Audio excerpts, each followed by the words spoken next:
Assalamualaikum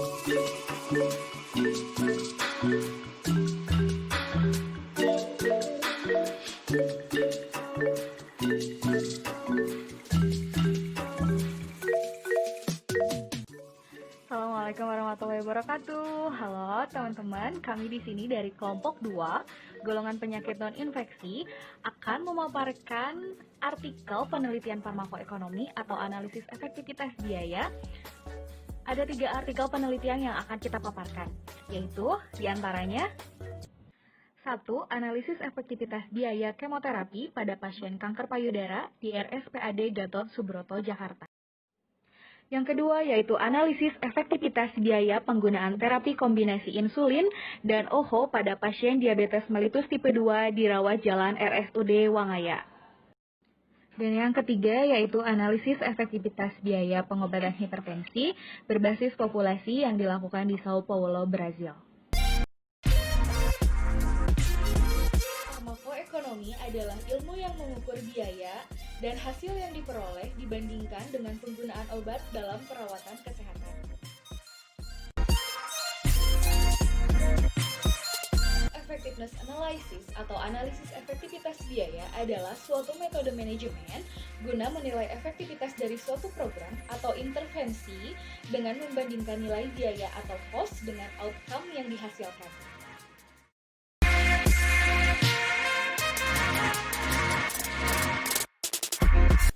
Kanker payudara merupakan suatu penyakit neoplasma ganas yang merupakan suatu pertumbuhan jaringan payudara yang abnormal yang berada dengan jaringan sekitarnya. WHO menyatakan bahwa kanker payudara merupakan masalah kesehatan yang sangat serius karena jumlahnya semakin meningkat 20% per tahunnya dan merupakan penyebab kematian nomor 2 setelah kanker rahim. Prevalensi kanker payudara menempati urutan kedua sebesar 11,6% dengan tingkat kematian 6,6%. Pada wanita di Asia, prevalensi kanker payudara mencapai 24,2% dengan tingkat kematian 15,5% pada wanita yaitu. Nah, sedangkan untuk di Indonesia prevalensi mencapai 30,9%.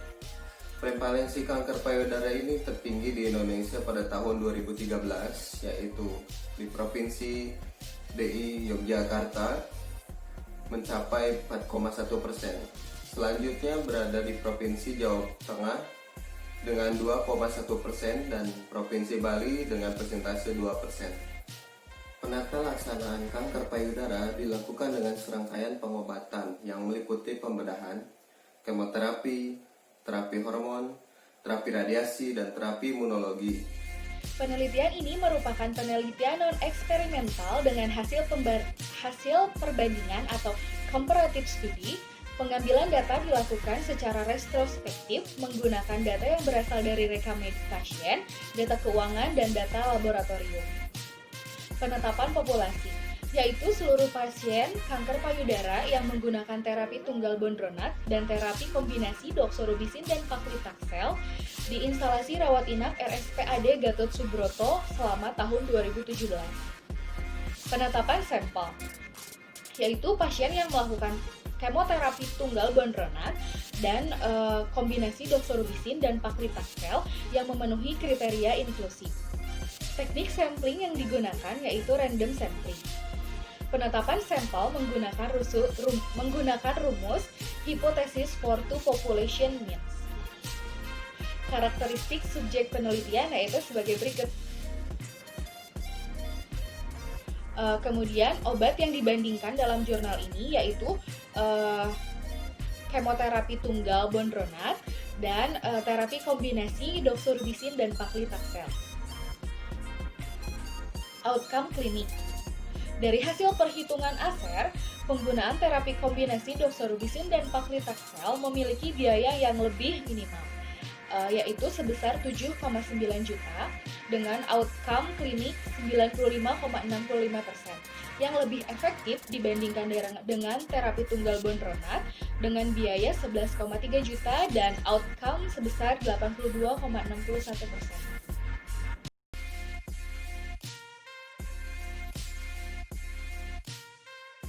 Penelitian diabetes mellitus. Diabetes mellitus saat ini merupakan salah satu penyakit yang menjadi masalah kesehatan dunia. Penyakit ini juga adalah penyakit kronis yang disebabkan oleh gagalnya organ pankreas memproduksi jumlah hormon insulin secara memadai, sehingga terjadi peningkatan glukosa dalam darah. Diabetes mellitus tipe 2 adalah kondisi di mana kadar gula dalam darah melebihi normal. Tingginya kadar gula dalam darah disebabkan karena tubuh tidak menggunakan hormon insulin secara normal. Prevalensi diabetes mellitus tipe 2 menurut WHO, penderita diabetes mellitus di Indonesia akan mengalami peningkatan 2 kali lipat pada tahun 2030. Dari 8,4 juta mencapai 21,3 juta orang. Terapi farmakologi diabetes mellitus tipe 2 meliputi OHO atau obat glikemik oral dan terapi insulin. Terapi insulin ini diberikan pada pasien yang gagal dengan terapi OHO. Namun, penggunaan insulin juga dapat dikombinasi dengan OHO apabila kadar glukosa dalam darah tidak terkontrol dengan baik. Penggunaan obat.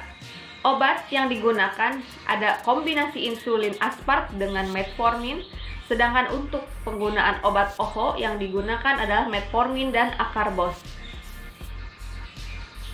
Bentuk penelitian. Penelitian yang dilaksanakan merupakan penelitian deskriptif yang dilakukan secara prospektif dan studi follow up selama 3 bulan terhadap pasien diabetes mellitus tipe 2. Lokasi penelitian ini dilakukan di rawat jalan Rumah Sakit Umum Daerah Wangaya yang dilaksanakan dari bulan Maret sampai dengan bulan Juni 2012. Penetapan populasi. Populasi sampel adalah seluruh pasien yang didiagnosa diabetes mellitus tipe 2 di Rumah Sakit Umum Daerah Wangaya.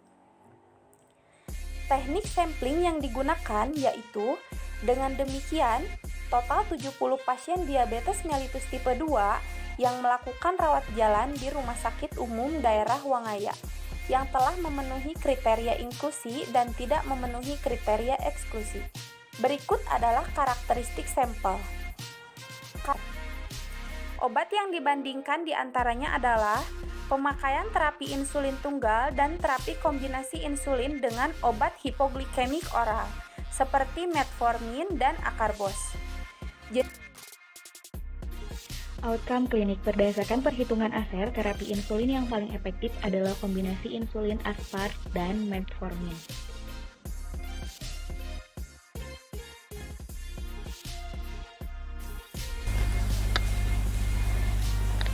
Hipertensi merupakan penyakit kronis dan sangat berhubungan dengan penyakit jantung, cerebrovaskular, dan iskemik. Prevalensi hipertensi di negara Brazil berkisar sekitar 19,2% hingga 29,4%. Penata laksanaan terapi hipertensi meliputi terapi farmakologi dan terapi non-farmakologi. Terapi farmakologi meliputi obat-obatan seperti diuretik, beta blocker, kalsium blocker, ACE inhibitor, dan dapat dikombinasi. Sedangkan terapi non-farmakologi meliputi modifikasi gaya hidup seperti aktivitas fisik, pola diet, larangan merokok, dan mengurangi konsumsi alkohol.